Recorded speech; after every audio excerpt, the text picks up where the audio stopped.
Good afternoon. It's Wednesday, March 23rd. I'm R.A. O'Sullivan, and this is IBA News broadcasting from Jerusalem. Security was tightened across Europe today in the wake of yesterday's bomb attacks in Brussels. The Islamic State claimed responsibility for the attacks, vowing more would come. Flags across the globe flew at half-mast as Belgium declared 3 days of mourning for the 34 victims. In Brussels, authorities refuted earlier reports of the arrest of a wanted terrorist who accompanied the two airport bombers and was believed to have been involved in last year's Paris attacks. IBA's Margaret Dudkiewicz has the latest. A stunned Europe woke up to a new reality today, with countries tightening their security at border crossings and airports and raising their level of alert to the highest degree. The United States sent FBI and police agents to Belgium to assist in the investigation. In Belgium, the country came to a standstill this morning as a moment's silence was observed for the 34 victims of yesterday's bombings. Flags across the globe flew at half-mast. An international manhunt was launched for Najim Lashrawi, the 25-year-old suspect who accompanied the two brothers, Belgian nationals Ibrahim and Khaled Bakrawi, who blew up at Brussels airport yesterday after detonating explosives stowed in their luggage. Officials said Lashrawi, an engineer, is believed to have manufactured the bombs used in last year's attacks in Paris. His DNA was found in houses used by the Paris terrorists. Surveillance footage released by Belgian authorities shows the Bakrawi brothers on the left wearing dark clothes and Lashrawi wearing a hat on the right. Belgian security officials noted the brothers wore gloves on their left hand, possibly to conceal the detonators. A taxi driver who took the three to the airport and was unaware of their intentions led police last night to a house in northern Brussels, where security forces found an Islamic State flag, an explosive device and unidentified chemicals. Overnight, Belgian security forces raided other suspected terror hubs and arrested a number of suspects. Well, it's not a case of a security failure or the fact that security services maybe should have anticipated it and averted the attack, but rather an indication of the challenge that is faced by the security services across Europe in preventing this kind of attack. You clearly have a very sophisticated network that is capable not only of producing individual attacks like this, but producing a series of attacks which becomes an enormous challenge for the security services. This morning at the metro station where one of the attacks occurred, police cordoned off the area as they sifted through the debris searching for clues. Brussels International Airport remained shut for a second day as security officials sifted through the wrecked terminal and cars entering the area were closely scrutinized. The Islamic State claimed responsibility for the attacks and vowed worse was still to come. A statement released said the attacks were in response to the coalition airstrikes against ISIS and threatened that darker days are ahead, and vowed what is coming will be worse and more bitter.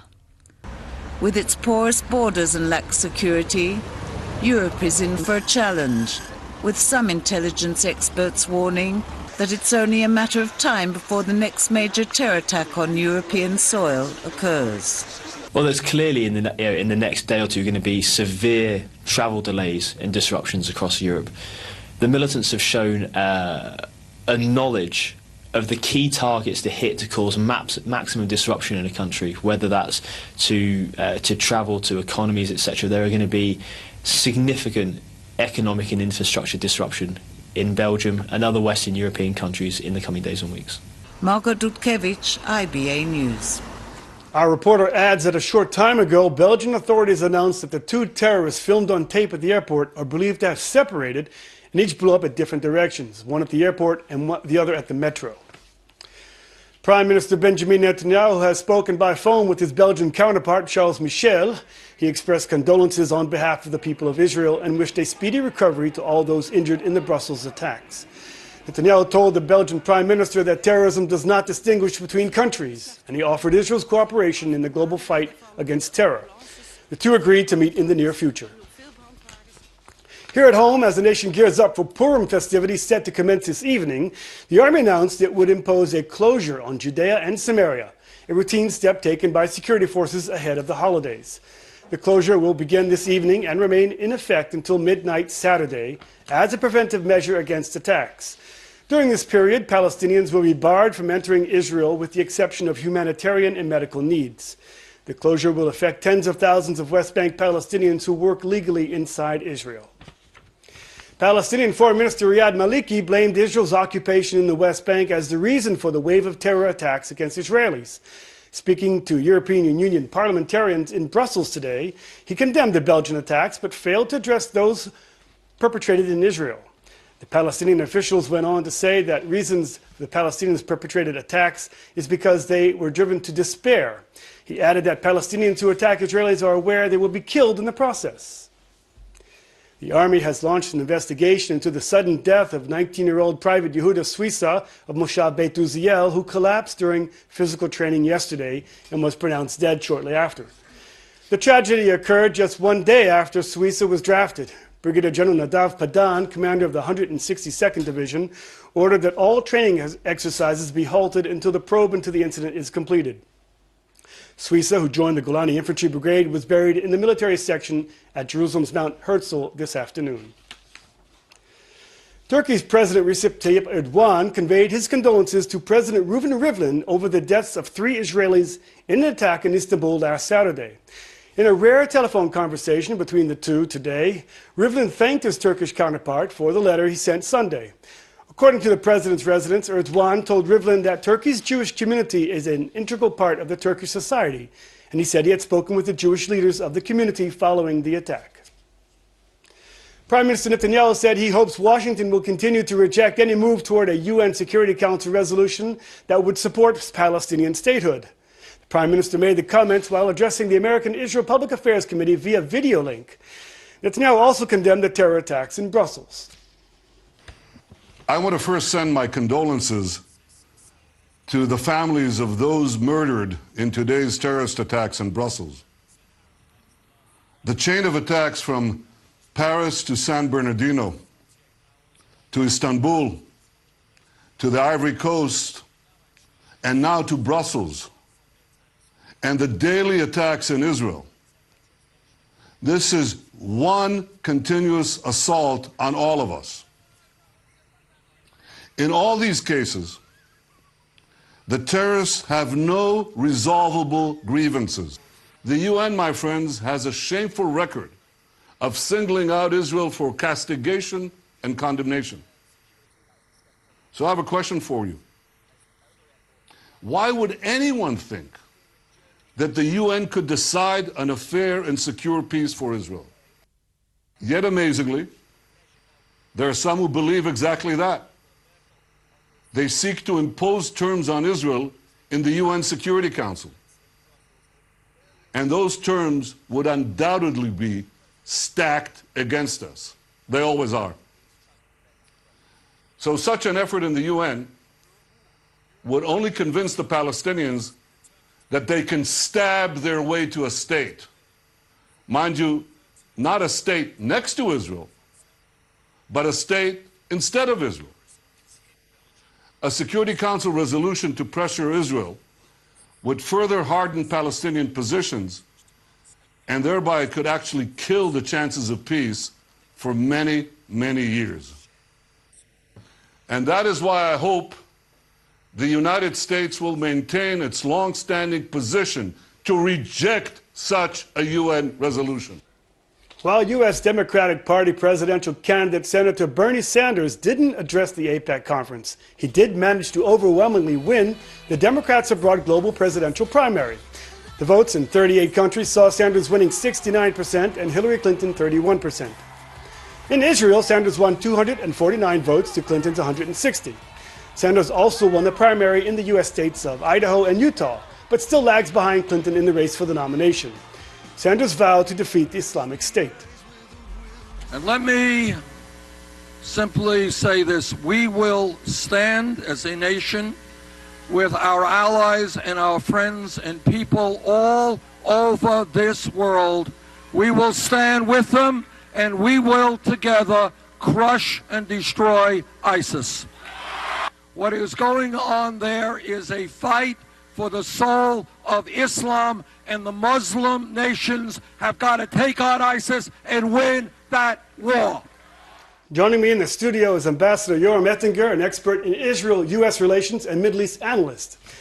Ambassador, why is it, do you think, that AIPAC is relevant now? And it was a place where Trump started to give his foreign policy. Well, the fact is that all the candidates, other than Bernie Sanders, who is actually an insignificant senator in the U.S. Senate, but the other candidates do consider AIPAC to be a significant forum, and by the way, not mostly for Jewish constituents, because every single speech was televised live, coast to coast, by the major TV stations in the USA. They know, the candidates know, that Israel is very popular, one of the most popular countries in the world as far as American constituents are concerned, and therefore they come to AIPAC. We have the Syrian revolution, we have the tensions between Russia and Ukraine, we have Iraq, Afghanistan. Where does Israel fit in U.S. foreign policy right now? Well, Israel has become increasingly the most dependable, the most effective, loyal, and certainly unconditional beachhead of American national security and foreign policy. The fact is that America's Arab allies have tightened their security cooperation in Israel. The more unstable, the more terroristic is the world, the more important is the role played by Israel as far as America's homeland security and national security. In fact, the more draconian are the cuts in the Americans' defense budget, as has been the case in the last 7 years, the more important is Israel as a beachhead extending the hand, the strategic hand of the USA. If they were not Israel in the eastern flank of the Mediterranean, the US would have to deploy a few more real military divisions to the Middle East, along with few more American aircraft carriers, all of which would have cost the American taxpayer some $10–15 billion every single year, all of which is spared by one Jewish state in the Middle East. And yet there's still the Israeli-Palestinian conflict. Do you believe, Ambassador, that Washington has maybe given up its hope of moving this forward? Are we going to see one last-ditch attempt by the Obama administration to solve this? Well, one would expect that President Obama would learn from past mistakes and refrain from repeating them. As it seems, based on the recent visit to Israel by Vice President Joe Biden, as it seems from President Obama's own recent statements, Obama is still determined to repeat past mistakes. And when I refer to past mistakes, the fact is very clear. From 1948 until today, there have been litany of American attempts to resolve the Arab-Israeli conflict. Each one of them failed. The only two peace agreements between Israel and Egypt, Israel and Jordan, have been the product of Israeli, not American initiatives. And the reason the recent American formula or attempts have failed has been because of the focus on the Palestinian issue as if it has been the core of the Arab-Israeli conflict and the core cause of Middle East instabilities, and obviously none of that has anything to do with reality. Last and not least, the American attempt to revive the idea of a Palestinian state in the Middle East would introduce into the Middle East another violent, unstable regime and would ignore past examples. Every time Israel committed major dramatic gesture towards the Palestinians in 1993 and then uprooting Jews from Gaza in 2005, the Palestinians intensified terrorism. In the Middle East, concessions, gesture, appeasement are regarded, rightly so, as weakness, and weakness intensifies violence in the area. Ambassador, let's talk a little bit about the American elections. And Donald Trump seems to be raging ahead. Jeb Bush, the governor of Florida, has backed Cruz. How is the Republican Party going to deal with Donald Trump? Well, the Republican Party has ignored Trump, but Trump has not ignored the American voter.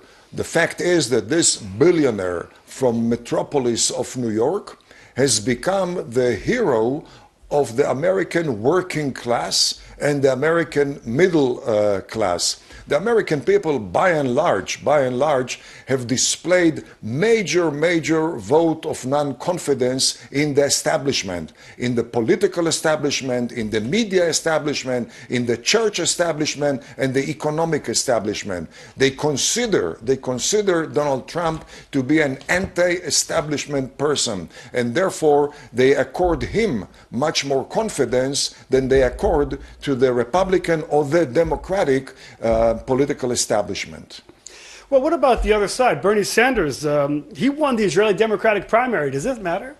Absolutely not. It seems to me that the phenomena of Senator Sanders highlights the vulnerability of Hillary Clinton, because Bernie Sanders, who is of no consequence in the Senate deliberations in Washington, Bernie Sanders, who is not a vote swayer, but one single vote among 100, he has made Hillary Clinton reach for presidency a very traumatic process that shows us that Hillary Clinton may not be as popular among Democrats as she thought only half a year ago. Ambassador Yoram Ettinger, thanks so much for your insight and thanks for coming on IBA News. Thank you. The holiday of Purim gets underway tonight, and that means it's time for costumes. And we set out to the schools in the capital to see what this festival meant for them.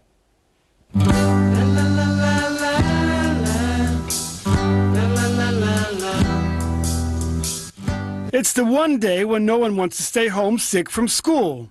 There were the traditional costumes, cowboys and princesses, and others like this sumo wrestler.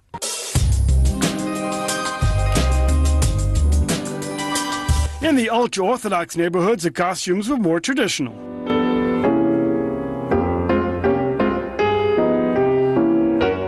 As the younger kids were heading to school to show off their costumes, the party was well underway at the high school Liada in Jerusalem, and there were no holds barred.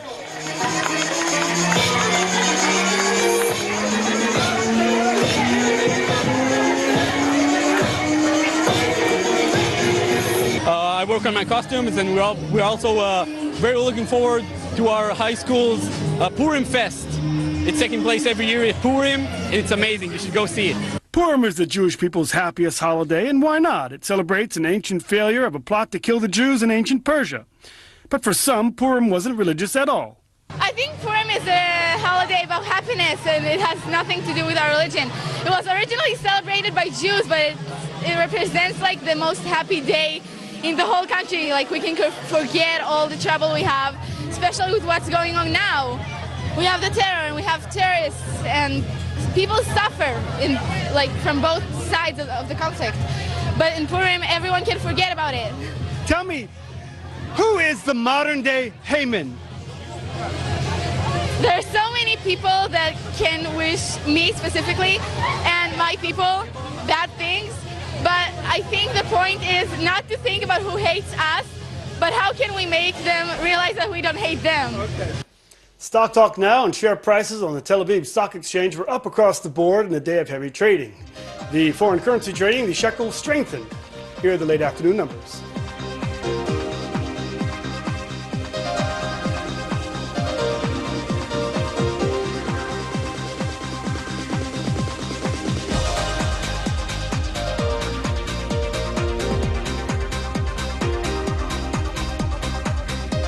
Looking at the weather, and the forecast for tomorrow is for lightly cloudy skies, and it will be warmer than average. Wind gust and heat wave conditions are also expected, but no rain for the Purim holiday.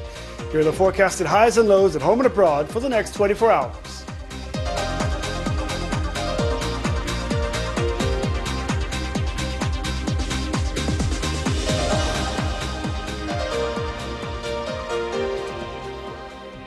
That brings us to the end of this broadcast of IBA News, and please join us again tomorrow, same time, same channel, for the latest news from Israel. I'm Aryeh O'Sullivan. Thanks for watching, and shalom from Jerusalem. And we leave you now with pictures of popular landmarks across the world which were illuminated in the colors of the Belgian flag in a show of solidarity and to pay tribute to the victims of the Brussels attacks.